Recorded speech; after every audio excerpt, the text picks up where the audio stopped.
கர்த்தருக்கு மகிமை உண்டாவதாக. இந்த அதிகாலை ஜெப ஆராதனை வேலைக்காக கர்த்தரை துதிக்கிறேன். இதில் கர்த்தருடைய வார்த்தையை பகிர்ந்து கொள்ளும்படியாக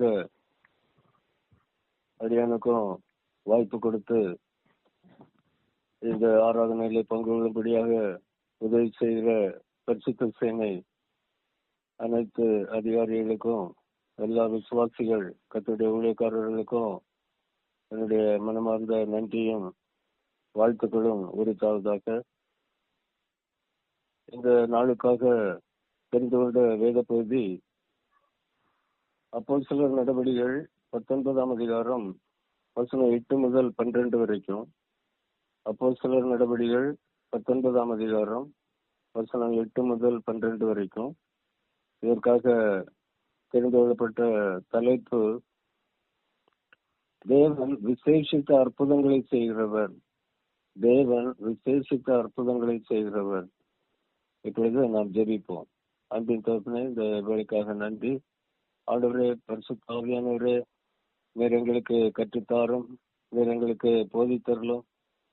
ஆண்டவரே, உம்முடைய வழியிலே நடக்க, உம்மாலே பயன்படுத்தப்பட ஆண்டவரே நீர் எங்களை தயார் செய்தரலும் ஐயா. குறைவுள்ளவர்கள், இயலாமை உள்ளவர்கள், அறியாமை உள்ளவர்கள் ஆண்டவரே எங்களை பரிசுத்தப்படுத்தியறலும். உங்களுடைய பரிசுத்த ஆவியானவருடைய பரிபூரணத்தினாலே எங்களை உங்களுடைய காரியமாக பயன்படுத்தும். புதிய கனம் மகிமையும் உமக்கே தருகிறோம். ஆண்டவர் இயேசு கிறிஸ்துவின் நாமத்திலே ஜெபிக்கிறோம் பிதாவே, ஆமென். இந்த பரிசுத்த பவுல் அப்போஸ்தலருடைய நாட்களிலே அவர் எபேசு என்கிற பட்டணத்தில் இருக்கிற சபையை சந்தித்து அங்குள்ள எல்லா மக்களுக்கும் சுவிசேஷத்தை அறிவித்தார். அங்கு கர்த்தருடைய சபை ஸ்தாபிக்கப்பட்டது. கர்த்தர் வலிமையாக அந்த மக்களை தேவநாம மகிமைக்காக பயன்படுத்தி வந்தார். இந்த பரிசுத்த பவுல் அப்போஸ்தலனையும் அந்த பட்டணத்தில் உள்ள அந்த சபை மக்கள் மத்தியிலே கர்த்தருடைய வார்த்தையை பிரசங்கிக்கும்படியாக அவர்களோடு இருந்து அவர்களை ஆத்மீகமாக வழிநடத்த, உற்சாகப்படுத்த கர்த்தர் இந்த பவுல் அப்போஸ்தலனை பயன்படுத்தினார். அந்த நாட்களிலே தான் இந்த 8ஆம் வசனம் கூறுகிறது. அப்போஸ்தலர் 19ஆம் அதிகாரம் 8ஆம் வசனம், பின்பு பவுல் ஜெப ஆலயத்தில் பிரவேசித்து தைரியமாய் பிரசங்கித்து 3 மாதம் அளவும் தேவனுடைய ராஜ்யத்துக்கு அடுத்தவைகளை குறித்து சம்பாஷணை பண்ணி புத்தி சொல்லி கொண்டு வந்தான் என்று குறிப்பிடப்பட்டிருக்கிறது. 3 மாதம் அளவும் அவர் அந்த ஜெப ஆலயத்தில் கர்த்தருடைய வார்த்தையை அறிவித்து அங்குள்ள விசுவாசிகளை கிறிஸ்துவுக்குள்ளே உற்சாகப்படுத்தி வந்தார். தேவனுடைய ராஜ்யத்துக்கு அடுத்தவைகளை குறித்து அவர்களுக்கு போதித்தார். அவர்களோடு சம்பாஷித்து அவர்களுக்கு புத்தி சொல்லி கொண்டு வந்தார். அவர்கள் அதிலே வளர்ந்தார்கள். ஆனால் சில அவரை அசட்டை பண்ணினார்கள். அப்போஸ்தலன் கூறின சத்தியங்களை அவர்கள் ஏற்றுக்கொள்ளவில்லை. அவ்விதமாக நடந்த சம்பவத்தின் நிமித்தமாக 9ஆம் வசனத்திலே கூறப்பட்டிருக்கிற பிரகாரம் அப்போஸ்தலர் 19:9ஆம் வசனம், சிலர் கடினப்பட்டு அவிசுவாசிகளாக்கி கூட்டத்திற்கு முன்பாக இந்த மார்க்கத்தை நிந்தித்த போது அவன் அவர்களை விட்டு விலகி சீஷரை அவர்களிலிருந்து பிரித்து கொண்டு திறன் என்னும் ஒருவனுடைய வித்தியாசாலையிலே அனுதினமும் சம்பாஷித்துக் கொண்டு வந்தான் என்று கூறப்பட்டிருக்கிறது. விதமாக கர்த்தருடைய வார்த்தைக்கு விரோதம், எதிர்ப்பு ஏற்பட்ட போது அவர் தனியாக பிரிந்து அங்குள்ள விசுவாசிகளோடு கூட திறன் என்று சொல்லப்படுகிற ஒருவருடைய வித்தியாசாலையில் அனுதினமும் சம்பாஷித்து தேவனுடைய வார்த்தையிலே வளரும்படியாக உதவி செய்தார். அங்கே ஏதேசம் 2 வருஷம் இந்த பவுல் அப்போஸ்தலன் அந்த ஆசியாவிலே, அதாவது டர்க்கி என்று சொல்லப்படக்கூடிய அந்த தேசத்தில் இருக்கிற இந்த எபேசு பட்டணத்தின் மூலமாக, அங்குள்ள விசுவாசிகளின் மூலமாக அநேகர் இயேசு கிறிஸ்துவை விசுவாசிக்கும் பெரிய பாக்கியம் உண்டானது. பெரிய ரட்சிப்பு, பெரிய ஒரு எழுப்புதல் அந்த பட்டணத்திலே ஏற்பட்டது. அதை குறித்து 10ஆம் வசனத்திலே கூறப்பட்டிருக்கிறது. 2 வருஷ காலம் இப்படி நடந்ததினாலே ஆசியாவில் குடியிருந்த யூதரும் கிரேக்கரும் ஆகிய எல்லாரும் கர்த்தராகிய இயேசுவின் வசனத்தை கேட்டார்கள். அந்த எபேசு பட்டணத்தில் உள்ள எல்லா யூதர்கள் மற்றும் கிரேக்கர்கள், அங்கு வாழ்ந்த எல்லா மக்களும் கர்த்தராகிய இயேசுவின் வசனத்தை கேட்கும் பாக்கியம் அவர்களுக்கு கிடைத்தது. அது மாத்திரமல்ல, கர்த்தருடைய சபை வளர்ந்தது. அநேகர் கிறிஸ்துவை ஆண்டவர் இரட்சகருமாக ஏற்றுக்கொண்டார்கள்.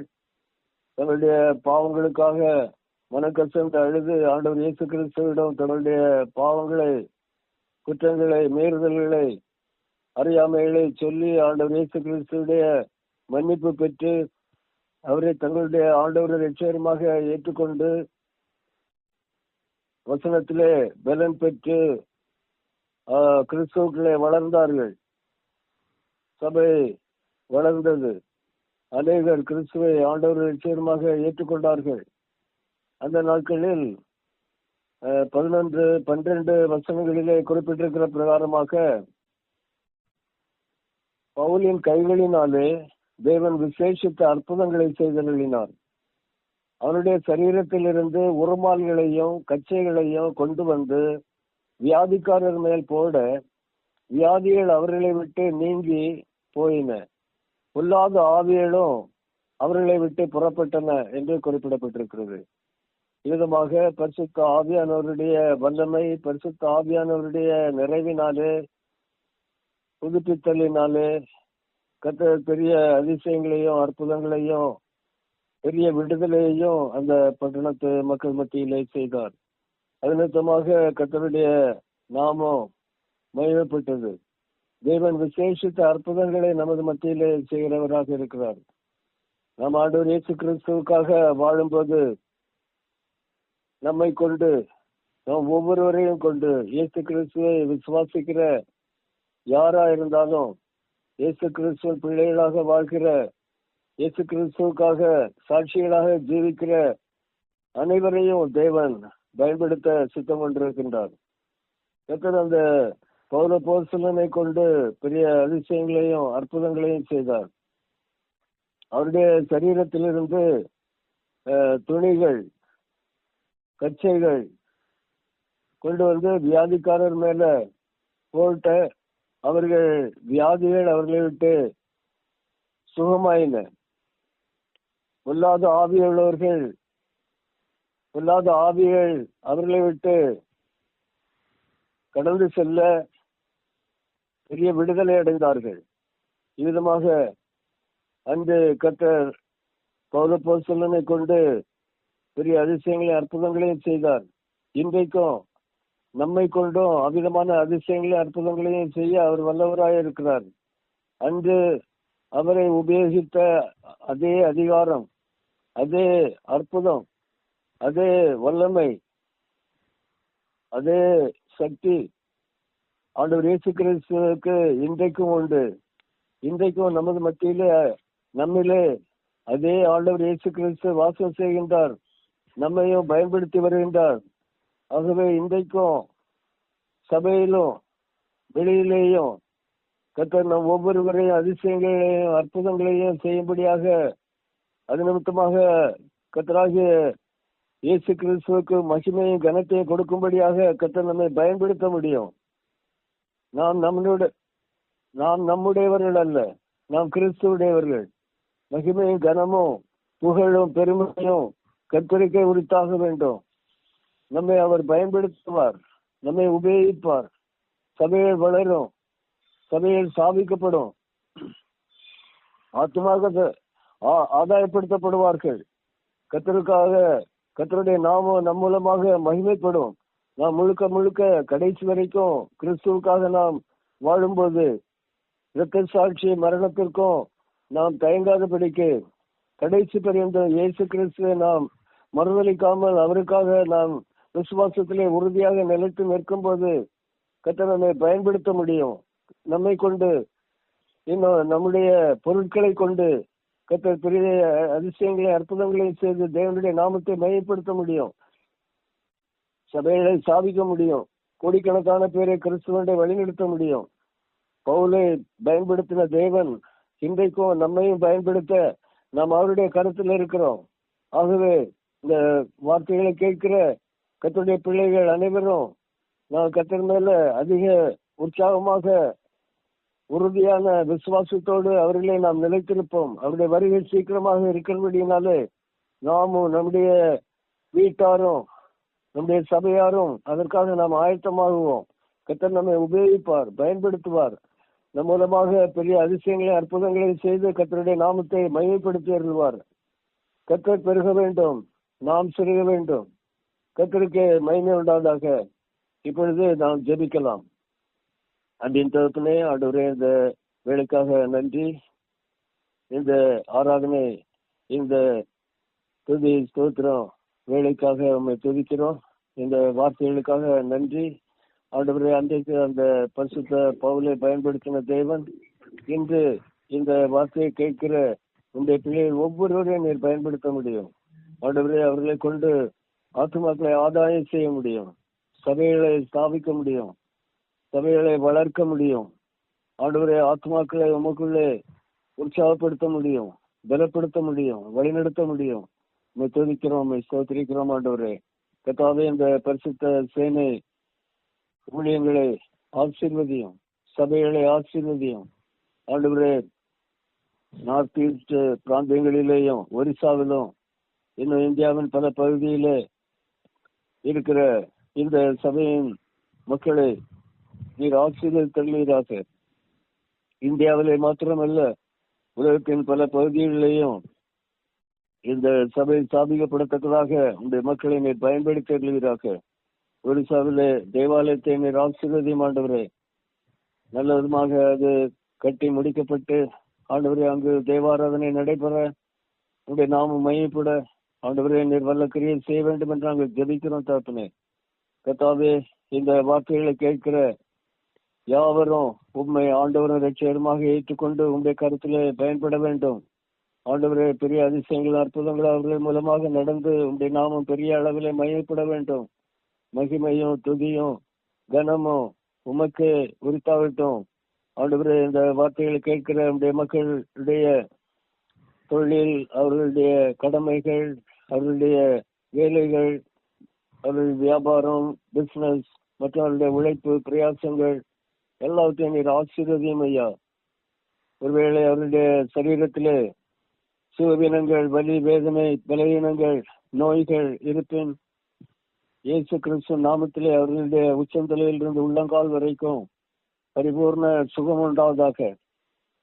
ஆண்டவரே, உடைய பிள்ளைகளுடைய வேலைகளிலே, உழைப்பு பிரயாசங்களிலே நல்ல பயன் உண்டாயிருக்க, நல்ல பிரயோஜனம் உண்டாயிருக்க, வருமானம் உண்டாயிருக்க ஆண்டவரே நீர் கிருபை செய்வீராக. அவர்களுக்கு கிடைக்க வேண்டிய ப்ரமோஷன்கள் கிடைக்க ஆண்டவரே நீர் கிருபை செய்யும். பிள்ளைகளுடைய எல்லா படிப்பு, அவர்களுடைய நல்ல வெற்றி, நல்ல வேலை வாய்ப்புகள் கிடைக்க ஆண்டவரே நீர் உதவி செய்யும். இயேசு கிறிஸ்துவுக்காக அவர்கள் சாட்சிகளாக ஜீவிக்க நீர் அவர்களுக்கு உதவி செய்யும். ஆண்டவரே, அவர்களுக்கு ஏற்ற வேளையிலே நல்ல வாழ்க்கை துணைவர்கள், துணைவிகளை நீர் ஏற்படுத்தி கொடும். ஆண்டவரே, கர்த்தாவே, ஒவ்வொரு குடும்பத்திலேயும் புத்திர பாக்கியம் உண்டாயிருக்க அவர்களை நீர் ஆசீர்வதிப்பீராக. ஆண்டவரே, இன்னும் குடும்பங்களிலே கணவன், மனைவி, பெற்றோர், பிள்ளைகள் மத்தியிலே பெரிய சமாதானம், அன்பு, ஐக்கியம் உண்டாயிருக்கட்டும். குடும்ப ஜெபம் ஒவ்வொரு குடும்பத்திலும் உண்டாயிருக்கட்டும். வயதான பெற்றோரை நீர் ஆசீர்வதியும். இயேசு கிறிஸ்துவை ஆண்டவரை ரட்சகருமாய் ஏற்றுக்கொண்டு உங்களுடைய ராஜ்யத்திலே காணப்படத்தக்கதாக அவர்களை நீர் தயார் செய்திடலாம். உமக்கே மகிமை உண்டாகட்டும். எல்லா தீமைக்கும், பிசாசின் எல்லா துஷ்ட தினங்களுக்கும் உடைய மக்களை நீங்களாக்கி தப்புவித்தரலாம். உங்களுடைய காரியமாக நீர் பயன்படுத்திடலாம். ஆண்டவரே, உடைய மக்களை கொண்டு கோடிக்கணக்கான பேரை கிறிஸ்துவனை வழிநடத்த வேண்டும். உங்களுடைய வருகைக்காக எங்களை ஆயத்தப்படுத்தும் ஐயா. துதியும் கனமும் மகிமையும் உமக்கே தருகிறோம். ஆண்டவர் இயேசு கிறிஸ்துவின் நாமத்திலே ஜெபிக்கிறோம் பிதாவே. ஆமென்.